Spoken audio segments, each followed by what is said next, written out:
सुप्रभातम छात्रों। आज पुनः अपनी कक्षा को आगे बढ़ाते हुए हमारा बिंदु चल रहा है संधि। हमारा जो प्रकरण है वो चल रहा है संधि। संधि प्रकरण में हम पढ़ रहे थे स्वर संधि, अर्थात आप कह सकते हैं कि आपके सिलेबस के अनुसार हम सूत्रों के माध्यम से संधियों का अध्ययन करेंगे। तो हम सूत्र पढ़ रहे थे। हमने सूत्र पढ़ा अकह सवर्ण दीर्घः, दीर्घ संधि पढ़ी। उसके बाद हमने पढ़ा वृद्धि रेचि, वृद्धि रादैच, वृद्धि संधि हुई। फिर उसके बाद एचो अयवयव, ये हमने पढ़ा अयादि संधि। अब चलते हैं हम, अगला है सूत्र गुण संधि में। संधि है गुण और सूत्र है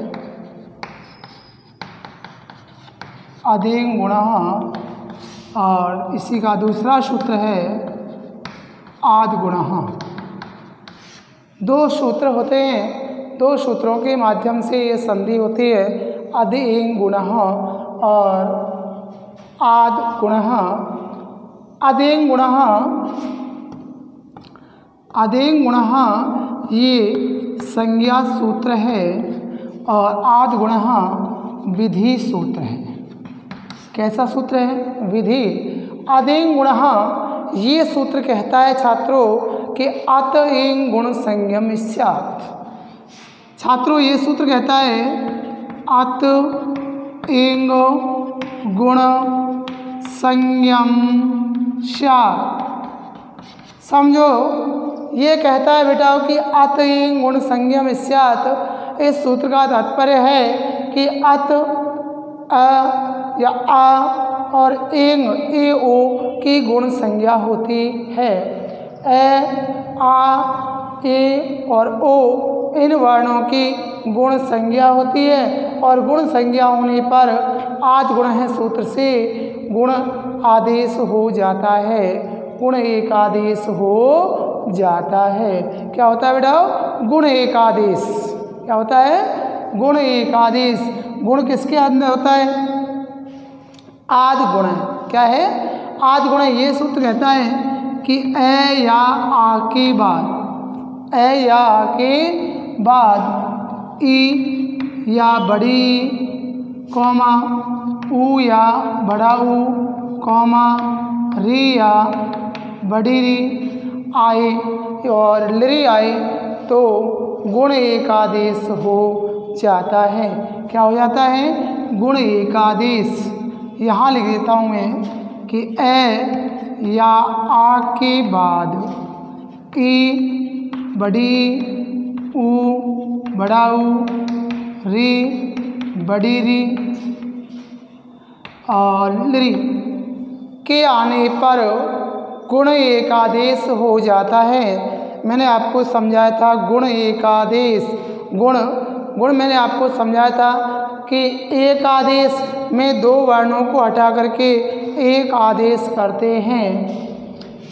दोनों क्या करते हैं हम? एक आदेश। एक आदेश का मतलब होता है कि दो वर्णों को हटाओ और एक वर्ण लगाओ, उसे हम बोलते हैं छात्रों एक आदेश।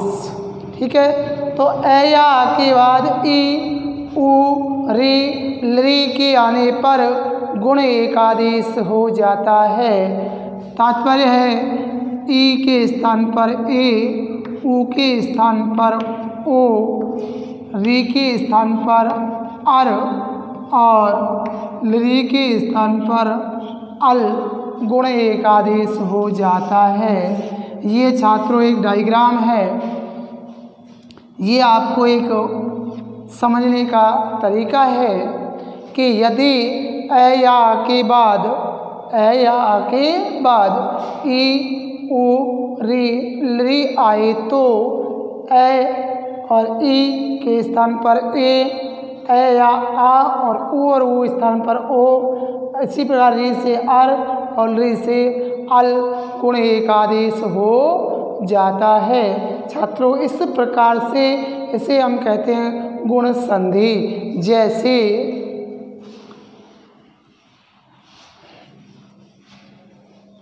जैसे हमने कहा महादेव प्लस, पहले ई का उदाहरण लिखते हैं इंद्रः। देखो छात्रों, देव प्लस इंद्रः, तो यहाँ पर देव में ए है, तोड़ेंगे तो देव ए प्लस इंद्रः। अब देखते हैं इधर ए इधर ई, दोनों को मिला करके बना ए, और देव हलंत था इसलिए स्वर इसमें जुड़ गया, देवे आधा ने और द्र देवेंद्र।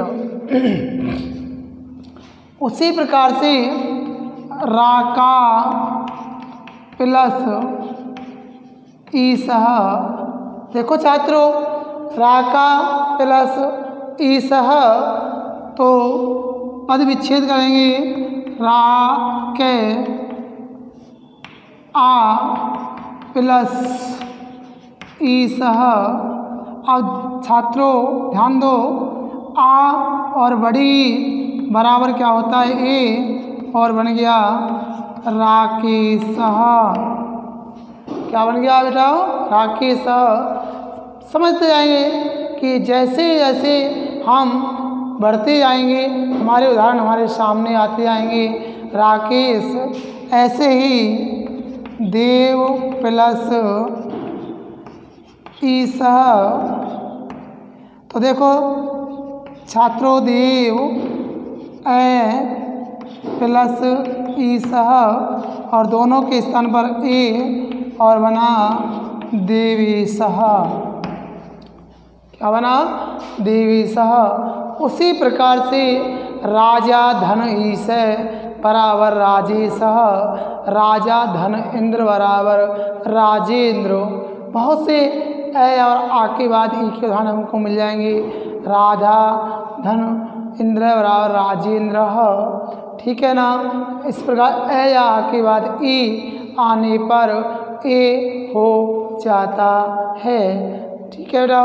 जैसे आगे ऊ का उदाहरण क्या है? ऊ का उदाहरण, ऊ का उदाहरण पढ़ेंगे हम। बहुचर्चित उदाहरण है महा प्लस उदय। कौन सा है? बहुचर्चित उदाहरण है महा प्लस उदय। छात्रों मैं है आ प्लस उदय। देखो दोस्तों, यहाँ आ है, इधर ऊ है, आ और ऊ आने पर क्या गुण होता है दोस्तों? ओ होता है, इसलिए मैं है ओ और दया मिलके बना महोदया। ऐसा ही एक उदाहरण है सूर्य प्लस उदय। सूर्य प्लस उदय, तोड़ो सूर्य, ए निकाल दिया, ए प्लस उदय। अब वही स्थिति आई, देखो हुआ ओ, और बन गया दोस्तों सूर्योदय। सूर्य प्लस उदय बराबर सूर्योदय। महा प्लस उदय बराबर महोदय, ठीक है। जैसे बहुत से उदाहरण और हैं, जैसे उगया उदय, ऐसे ही सूर्य प्लस ऊष्मा बराबर सूर्योष्मा। सूर्य प्लस ऊष्मा बराबर सूर्योष्मा। इसी प्रकार से ए प्लस ऊ बराबर हो जाता है ओ, ए प्लस ऊ बराबर ओ हो जाता है। जैसे महाधन ऊर्जा, महाधन ऊर्जा। देखो दोस्तों, यहाँ पर आ है, यहाँ बड़ा ऊ है, दोनों मिलकर के बना ओ, और हमारा शब्द सिद्ध हुआ महूर्जा। कौन सा हुआ? महूर्जा। महा प्लस ऊर्जा बराबर महूर्जा। बहुत से उदाहरण हैं इसी प्रकार से, जैसे महोदय, सूर्योदय, महा प्लस ऊर्जा। आगे चलते हैं, जैसे अब है री। कौन सा है दोस्तों? री। री में हम चलते हैं सप्त प्लस ऋषि। सप्त धन ऋषि। देखो दोस्तों, सप्त धन ऋषि तय में क्या है? निकालो। ए धन ऋषि। अब चलते हैं ए और री बराबर होता है अर। यहाँ थोड़ा सा ध्यान देना है आपको। ध्यान कैसे दोगे कि ये ए तय में जुड़ जाएगा और बनेगा सप्त। तय में ए जुड़ा बना दोस्तों सप्त, और ये बचा आधा रह जाएगा स के ऊपर और बना सप्तर्षि। दोस्तों ध्यान रखना, सप्त प्लस ऋषि बराबर सप्तर्षि। उसी प्रकार से महाधन ऋषि, महाधन ऋषि, और यहाँ पर है धन ऋषि, बन गया महर्षि।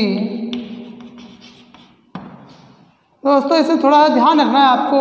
महाधन ऋषि बराबर महर्षि। थोड़ा सा महर्षि, देवर्षि, सप्तर्षि आदि उदाहरणों के साथ हम इसका प्रयोग करते हैं, लेकिन थोड़ा सा ध्यान रखना है। इसमें एक सूत्र और प्रयोग होता है इसके साथ, वो है, ध्यान रखना, उरण रपर।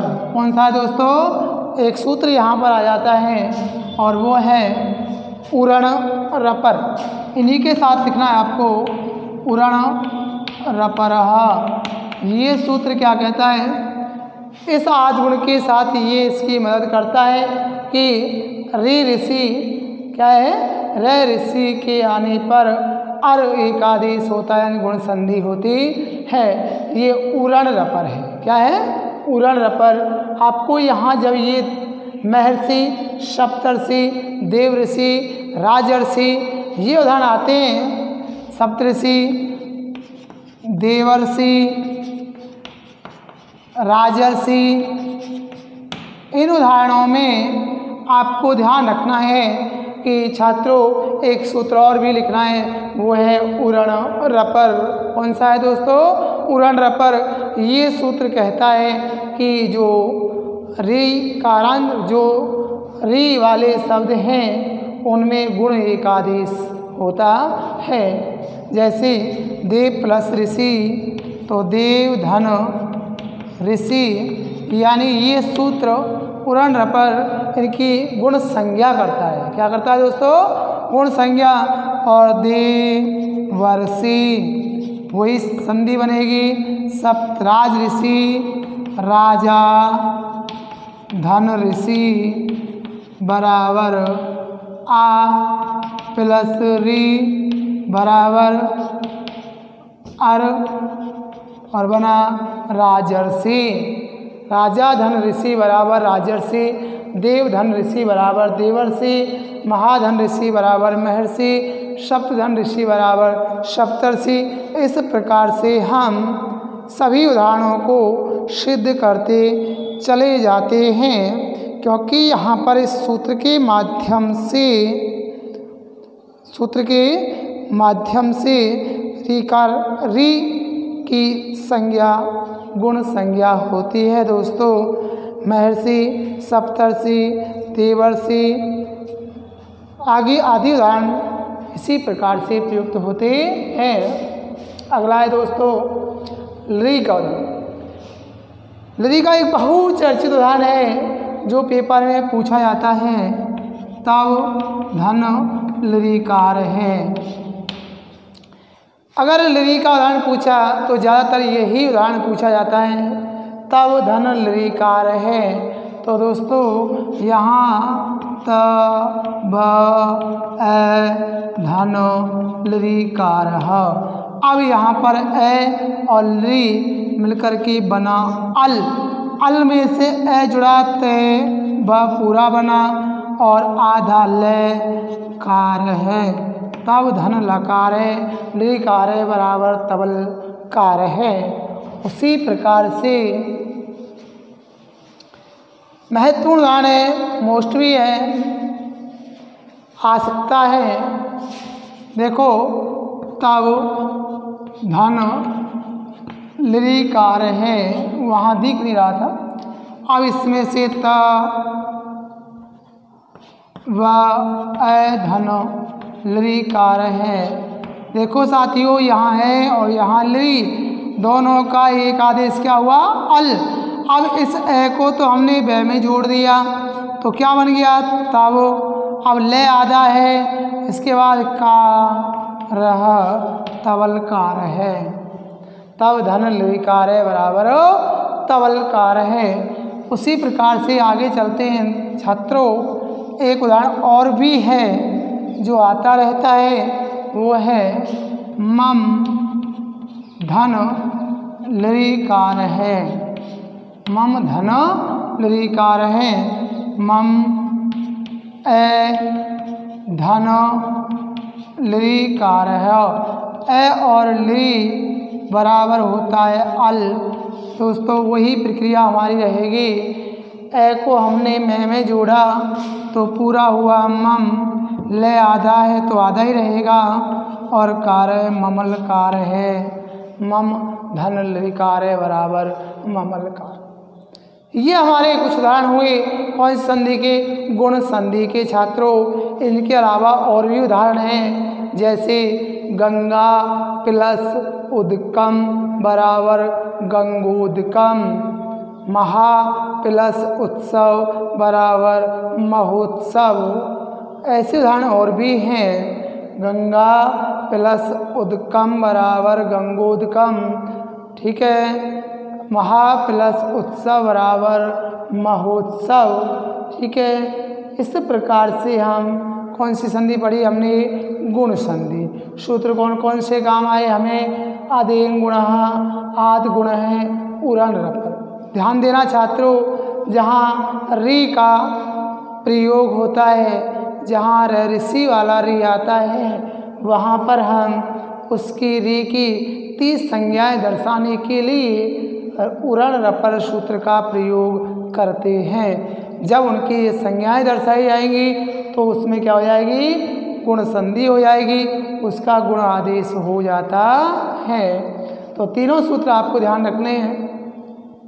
अगर ये कोई भी उदाहरण आए, आदि गुण संधि के कोई भी उदाहरण आए, तो आपको ये तो संज्ञा सूत्र है और ये दोनों क्या लगाने हैं आपको, सूत्रों का। इसका प्रयोग तो केवल आपको री वाले शब्दों के साथ करना है, बाकी आदि गुण ए ई उ और री के साथ आदि गुण का प्रयोग करना है। कहा अधिक गुण आदि गुण है उरण रपर। दोस्तों ये हमारी कौन सी संधि हुई, कौन से सूत्र हुए, तीनों सूत्र हुए गुण संधि के। आगे चलते हैं। अब हम यहाँ पर जो संधियाँ पढ़ रहे हैं वो पढ़ तो स्वर ही रहे हैं, लेकिन सभी संधियाँ हमको सूत्रों के माध्यम से पढ़नी है दोस्तों, क्योंकि सूत्र के माध्यम से ही हमसे संधि पूछी जाती है। बिना सूत्र के संधि नहीं पूछी जाती है, क्योंकि हमें सीधा देता है वो कि संधि करते हुए सूत्र का प्रयोग भी करो, सूत्र भी लिखो। इस प्रकार से हमने वृद्धि संधि पढ़ी। अब हम पढ़ते हैं अगली हमारी संधि है पररूप संधि। इसका ही एक भेद है, वो है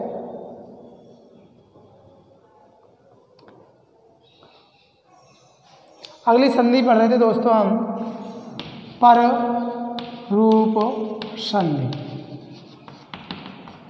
हम सभी संधियां पढ़ रहे हैं उसी प्रकार जैसे हमने दीर्घ पढ़ी, गुण पढ़ी, वृद्धि पढ़ी, यण पढ़ी, आयादी पढ़ी। अब हम आगे किस सूत्र पर आ गए, पर रूप संधि। कौन संधि है? पर रूप संधि। सूत्र है एंगी पर रूपम। एंगी पर रूपम सूत्र है छात्रों एंगी पर रूपम।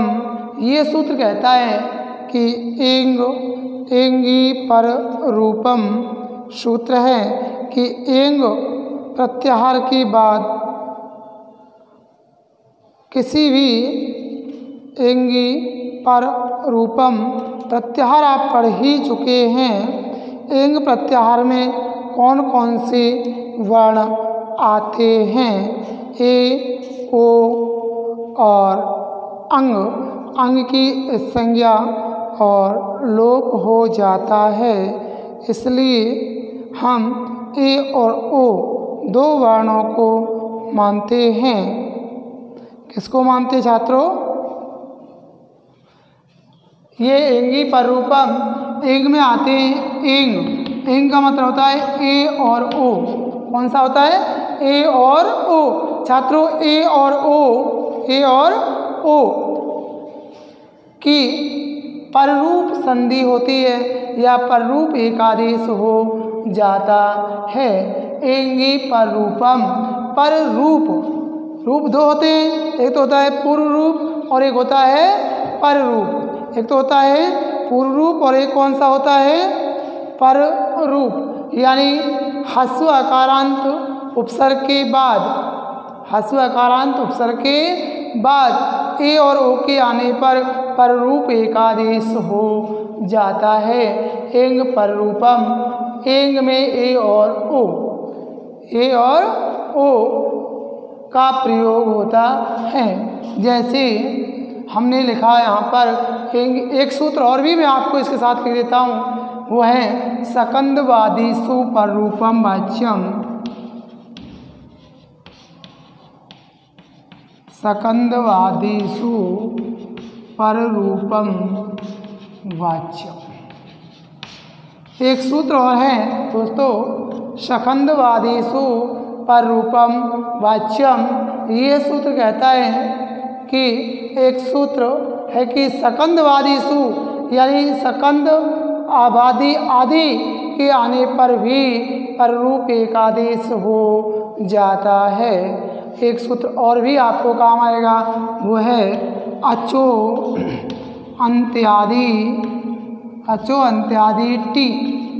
ये सूत्र कहता है कि जो टी संज्ञक वर्ण होते हैं उन टी संज्ञक वर्णों में भी पर रूप संधि होती है, पर रूप एकादेश हो जाता है। कौन से हैं? टी संज्ञक। ऐसे सकंदवादीषु पर रूपम वाच्यम ये एक वार्तिक है। कैसा है? वार्तिक होने के कारण यहाँ पर लिखा हुआ है वार्तिक। ये हमारा विधि सूत्र है, पाणिनीय सूत्र है। ये भी हमारा पाणिनीय सूत्र है अचो अंत्यादि टी। और ये कौन सा है? वार्तिक। ये सूत्र कहता है छात्रों कि ए और ओ यानी ह्रस्व अकारा के बाद छोटे ए के बाद ह्रस्व आकार के बाद ए और ओ के आने पर क्या हो जाता है? पर रूप एकादेश हो जाता है। पर में जैसा रूप है वैसा ही रह जाता है। यहाँ पर ह्रस्व आकार आना चाहिए, उसके बाद ए और ओ आएगा तो यहाँ पर रूप एकादेश हो जाता है। कैसा होता है दोस्तों? पर रूप एकादेश हो जाता है। जैसे हमने पढ़ा प्र प्लस एजते, प्र धन एजते। अब देखो प्र आ गया, यहाँ पर ए जड़ा हुआ है और यहाँ पर ए आ गया, पर रूप संधि हो गई प्रेजते। क्या हो गया? प्र धन एजते बराबर प्रेजते। कौन सी संधि हुई यहाँ पर छात्रों? यहाँ पर हुई पर रूप एकादेश हो जाता है। यहाँ पर क्या होना चाहिए?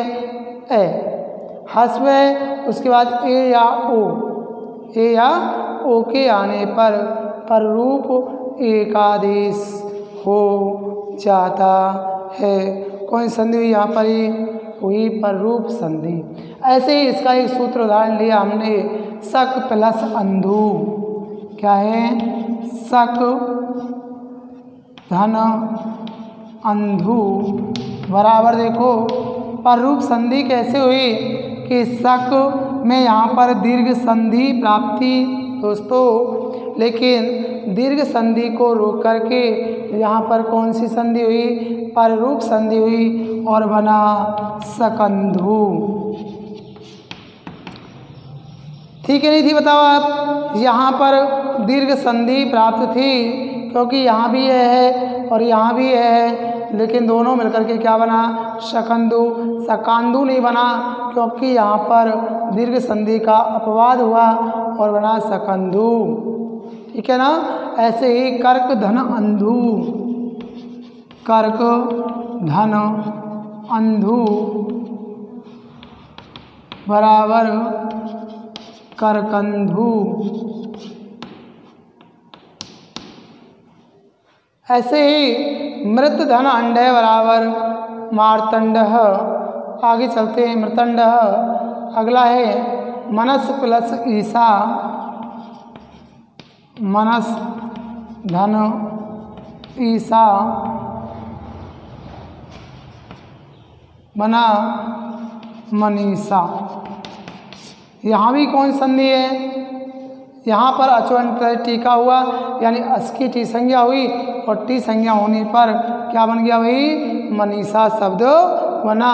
ऐसे ही मनीषा, हलीसा, हल धन ईसा बराबर हलीसा, मनीषा हल धन ईसा बराबर हलीसा।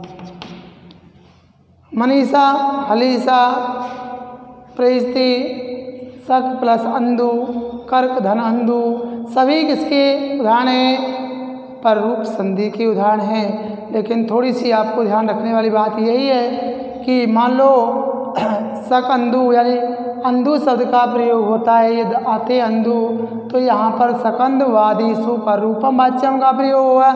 अगर हस्व एकारांत के बाद ए और ओ आएगा तो यहाँ पर किसका प्रयोग होगा? एंगी पर रूपम। और यदि कोई टी संज्ञक वर्ण आएगा तो वहाँ कौन सा लिखना है हमको? अचो अंत्यादि टी। अचो अंत्यादि टी सूत्र के अनुसार यहाँ पर टी संज्ञा हुई और एंगी पर रूपम से यहाँ पर रूप संधि या पर रूप एकादेश हो जाता है। दोस्तों ये हमारी कौन सी संधि हुई? पर। हर एक उदाहरण के लिए कई बार तो पांडे जी ने एक ही संधि को सिद्ध करने के लिए एक अलग से सूत्र का निर्माण किया।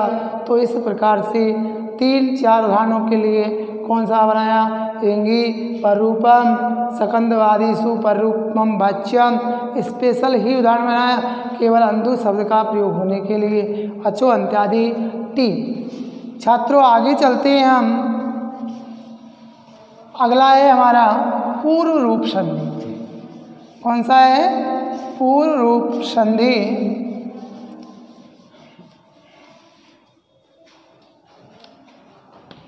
अगला है पूर्व रूप संधि। ये स्वर संधि के ही सूत्र चल रहे हैं हमारे कि पूर्व रूप संधि सूत्र हैं एंग,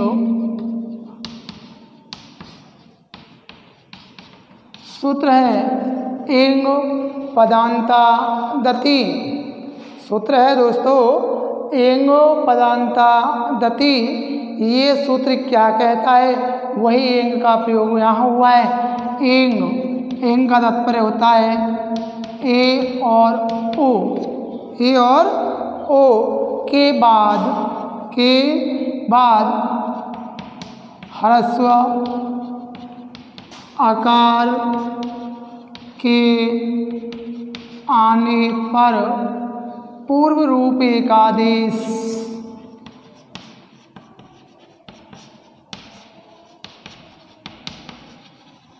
हो जाता है। देखो दोस्तों एंग, एंग में वही है ए और ओ। यही कहा कि पूर्व पद के अंत में, समझना दोस्तों ध्यान से, कि पूर्व पद के अंत में ए और ओ आए तथा धन का चिन्ह और उसके बाद कोई भी, उसके बाद ह्रस्व आकार के आने पर पूर्व रूप एकादेश हो जाता है और इस ह्रस्व आकार को प्रतीक चिन्ह के रूप में अवग्रह ए में बदल दिया जाता है।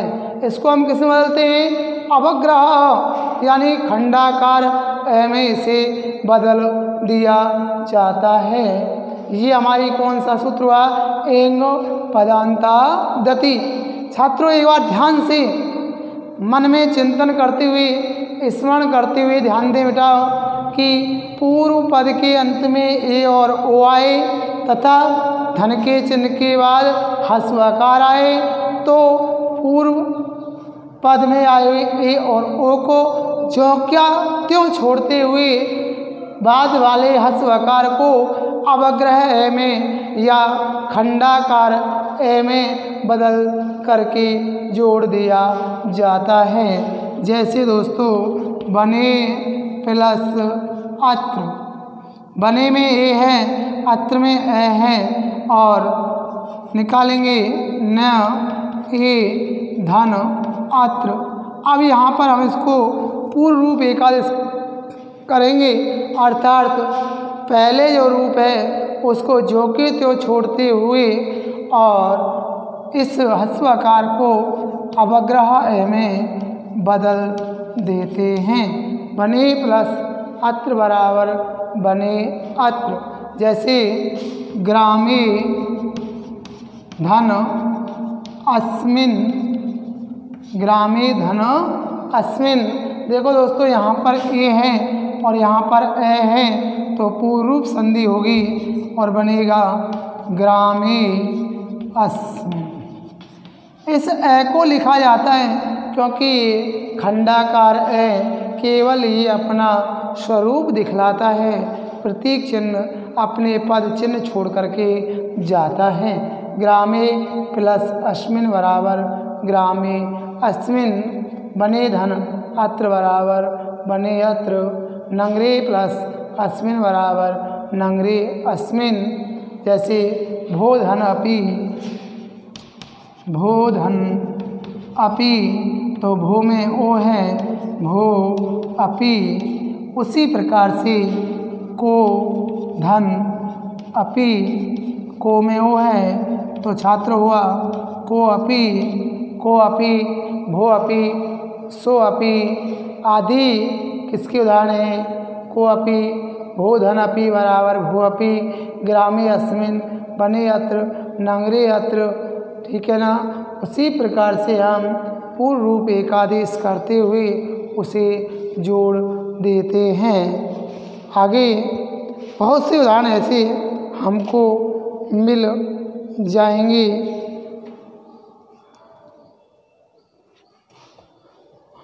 हुआ छात्रों बने अत्र, ग्रामे अस्मिन, भो अपि, सो अपि, को अपि, नंगरे अत्र, नंगरे अत्र। इस प्रकार से इस ए को हम अवग्रह ए में बदल करके ज्यों के त्यों जोड़ देते हैं।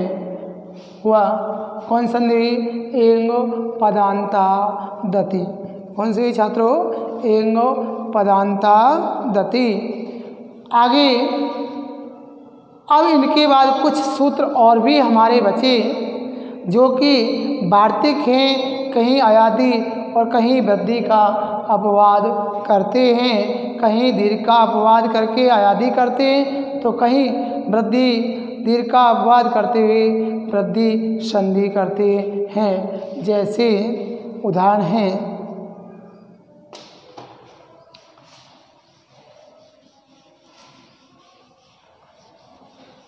अयादि में हमने पढ़ा था एचो अयवाया। छात्रों स्वर संधि में लगभग हमारे सूत्र पूरे हुए। देखो, अकह सवर्णे दीर्घः आदि गुणः इको यणचि एचो अयवयव और एंगी पर रूपम सकंदवादी सुपर रूपम वाच्यम एते धत्यो एंगी पर रूपम सकंदवादी सुपर रूपम वाच्यम और अचो अंत्यादि टी वृद्धि रेचि वृद्धि रा दईच। इस प्रकार से ये सभी सूत्र हमारे आगे बढ़ते हुए गए।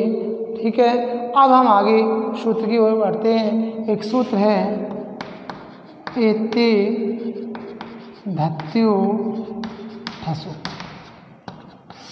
सूत्र है एते धत्यो ठसु। छात्रों, ये सूत्र हमने जब एचो अयवायव सूत्र पढ़ा था,